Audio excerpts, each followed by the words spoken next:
आप देख रहे हैं इंडिया न्यूज। मैं हूं रचना बंसल। शुरुआत करेंगे इंडिया 100 की। सिंघू बॉर्डर पर आज ज्यादा सुरक्षा बलों की तैनाती की गई है। भारी मात्रा में आंसू गैस के गोले भी जवानों को दिए गए हैं। किसान आंदोलन को देखते हुए पुलिस ने दिल्ली से गाजियाबाद जाने वाले रास्ते को वहां से बैरिकेडिंग्स को हटा दिया है।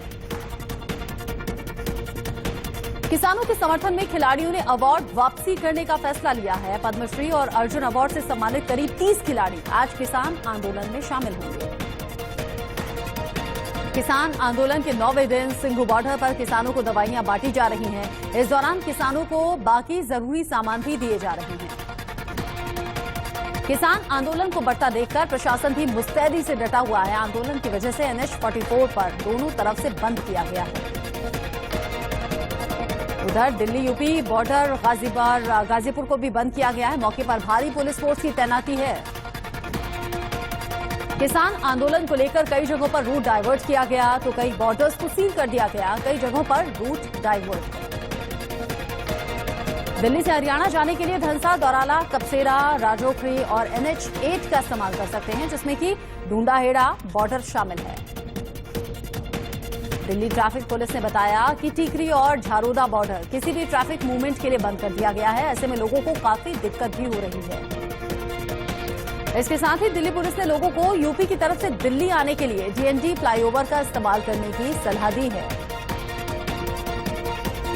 वहीं नोएडा से दिल्ली जाने के लिए चिल्ला बॉर्डर को भी बंद कर दिया गया है। हालांकि लोगों के लिए आने जाने के लिए रूट डाइवर्ट किया गया है। कृषि कानूनों को लेकर दिल्ली में पिछले 9 दिन से हंगामा जारी है। किसानों के 40 प्रतिनिधियों के साथ सरकार के चौथे दौर की बैठक भी बेनतीजा रही। किसान प्रतिनिधियों और सरकार के साथ अब 5 दिसंबर को 5वें दौर की बैठक होगी। आंदोलन को लेकर किसानों की महाबैठक हो रही है। बैठक में आगे की रणनीति तय की जाएगी। उत्तर प्रदेश में समाजवादी पार्टी 7 दिसंबर से किसानों के समर्थन में यात्रा निकालेगी, जिसकी शुरुआत लखनऊ से होगी। गाजीपुर बॉर्डर पर मेरठ दिल्ली हाईवे पर किसानों ने डेरा डाला। कहा, मांगे नहीं पूरी होंगी तो आंदोलन जारी रहेगा। दिल्ली बॉर्डर पर प्रदर्शनकारी किसानों की संख्या लगातार बढ़ रही है। किसान के आंदोलन को देखते हुए दिल्ली और आसपास के कई रास्तों को बंद कर दिया गया। महाराष्ट्र के सतारा में किसानों ने प्रदर्शन किया और सरकार से कृषि कानून वापस लेने की मांग की। आज महाराष्ट्र से किसान दिल्ली के लिए कूच करेंगे। दिल्ली गुरुद्वारा कमेटी की तरफ से कंगना रनौत को नोटिस जारी किया गया है और उन्हें किसानों से माफी मांगने की मांग की गई है। ग्रेटर हैदराबाद नगर निकाय चुनाव की मतगणना की जा रही है। काउंटिंग के लिए पुख्ता इंतजाम भी किए गए हैं। हैदराबाद में काउंटिंग के लिए 30 सेंटर्स बनाए गए हैं, जिसमें कि 430 टेबल पर काउंटिंग हो रही है। हर राउंड में 14,000 वोटों की गिनती हो रही है। निकाय चुनाव में करीब 345 लाख लोगों ने मतदान किया है। नतीजे शाम तक आएंगे।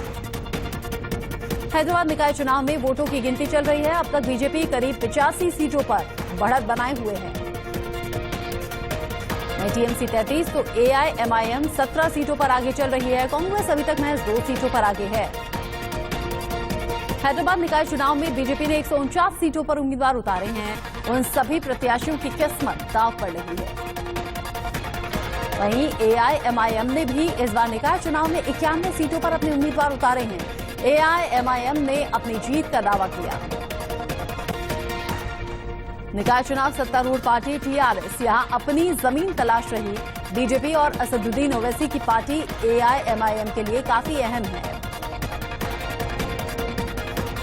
जम्मू कश्मीर में DDC चुनाव के तीसरे चरण के लिए वोटिंग जारी है। 33 सीटों पर वोट डाले जा रहे हैं। इन सभी 33 सीटों में कश्मीर घाटी की 16, जम्मू की 17 सीटें शामिल हैं, जिन पर वोटिंग हो रही है।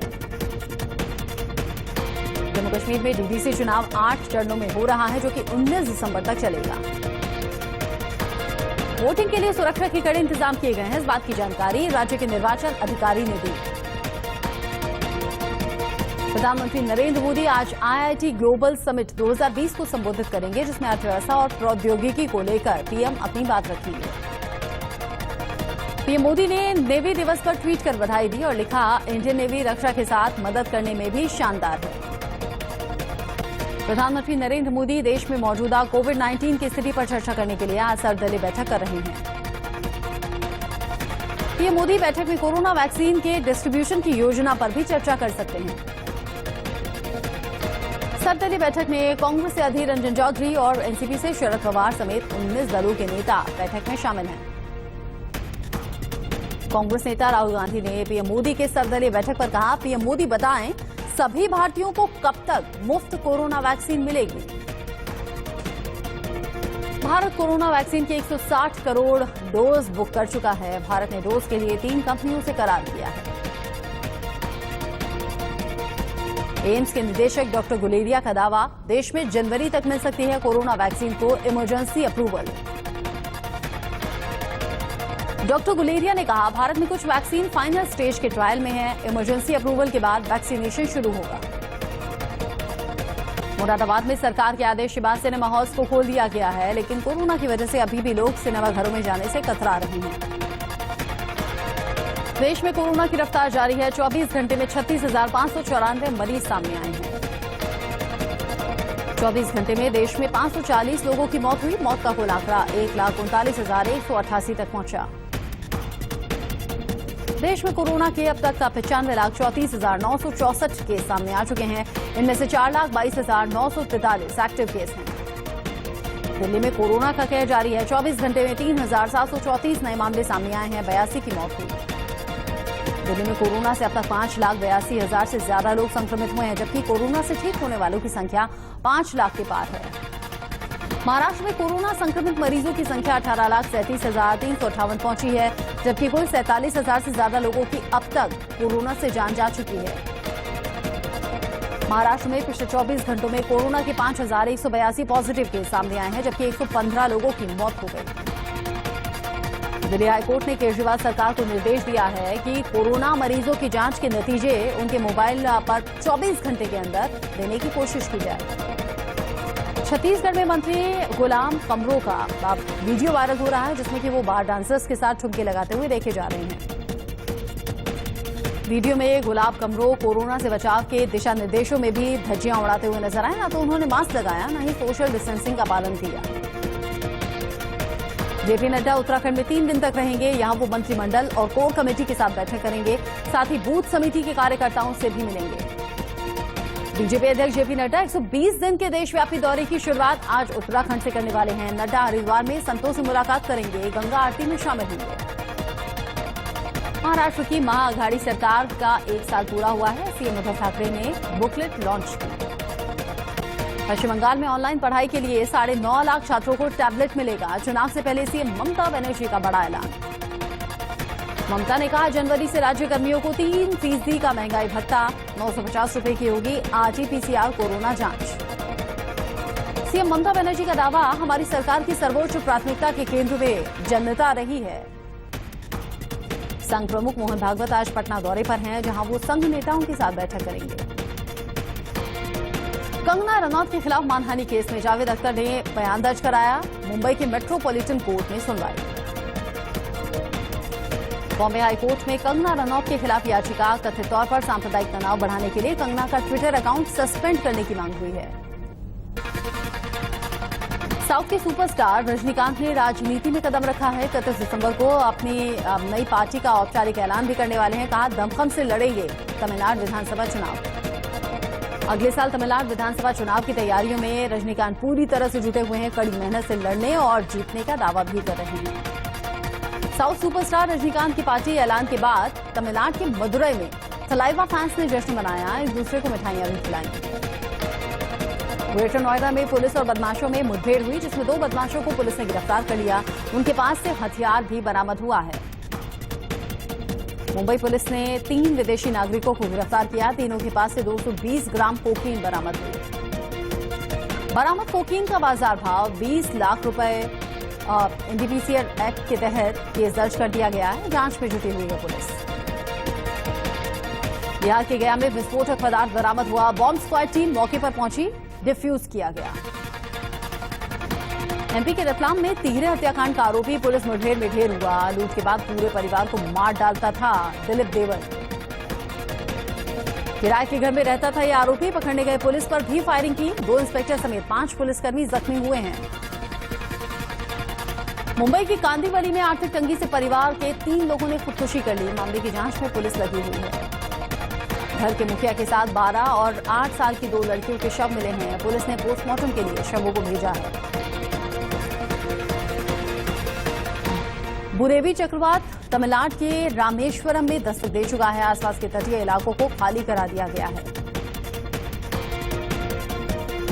आरबीआई गवर्नर शक्तिकांत दास ने कहा कि अगली तिमाही में जीडीपी नेगेटिव से पॉजिटिव हो जाएगी। उन्होंने 7.5% तक जीडीपी ग्रोथ का अनुमान लगाया। एसबीआई का योनो ऐप बंद हुआ। बैंक में ग्राहकों से कहा गया है कि इंटरनेट बैंकिंग या और आप योनो लाइट ऐप से बैंकिंग सेवा ले सकते हैं। शादियों के सीजन में लगातार दूसरे दिन सोना महंगा हुआ। 481 रुपये महंगा होकर 10 ग्राम की कीमत 48,887 है।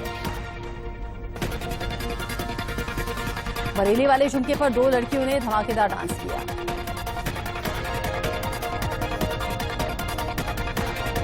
एचडीएफसी पर आरबीआई का बैन 3 से 6 महीने तक रह सकता है। डिजिटल कारोबारी गतिविधियों और नए क्रेडिट कार्ड जारी रखने पर रोक। भारत ऑस्ट्रेलिया के बीच में T20 सीरीज का आज पहला मैच खेला जाएगा। दोपहर 1:40 से मैच शुरू होगा। आज T20 मैच में विराट कोहली पर दारोमदार रहेगा। धवन, राहुल और पांड्या पर भी फैंस को भरोसा है। सुनील गावस्कर ने कुलदीप पंड्या को सराहा। कहा, चाइना मैन को पहले T20 में शामिल करे टीम इंडिया। चौथे नंबर पर बैटिंग करे हार्दिक। 12 दिसंबर से सर्बिया में इंडिविजुअल रेसलिंग वर्ल्ड कप। दीपक पुनिया, साक्षी मलिक समेत 24 भारतीय पहलवान हिस्सा लेंगे। बदलते मौसम के साथ खाड़ी देशों में भी सर्दी बढ़ गई है। दुबई में ठंड के साथ ही घना कोहरा छाया। बेहद कम विजिबिलिटी में गाड़ियों का चलाना मुश्किल है। दुनिया भर में कोरोना से अब तक 6 करोड़ 52 लाख से ज्यादा लोग संक्रमित हो गए हैं। 15 लाख से ज्यादा लोगों की जान जा चुकी है। अमेरिका में कोरोना से संक्रमितों का आंकड़ा 1 करोड़ 43 लाख के पार पहुंच गया है, जबकि मरने वालों की संख्या 2,80,000 से ज्यादा है। कोरोना से ब्राजील में अब तक करीब 1,74,000 से ज्यादा लोगों की मौत हो गई है, जबकि 64 लाख से ज्यादा संक्रमित हैं। रूस में अब तक संक्रमितों की संख्या 23,75,000 के पार है, जबकि मरने वालों का आंकड़ा 41,000 के पार है। मैक्सिको में कोरोना से अब तक 1,07,000 से ज्यादा लोगों की मौत हो चुकी है, जबकि 1,13,000 से ज्यादा लोग संक्रमित हैं।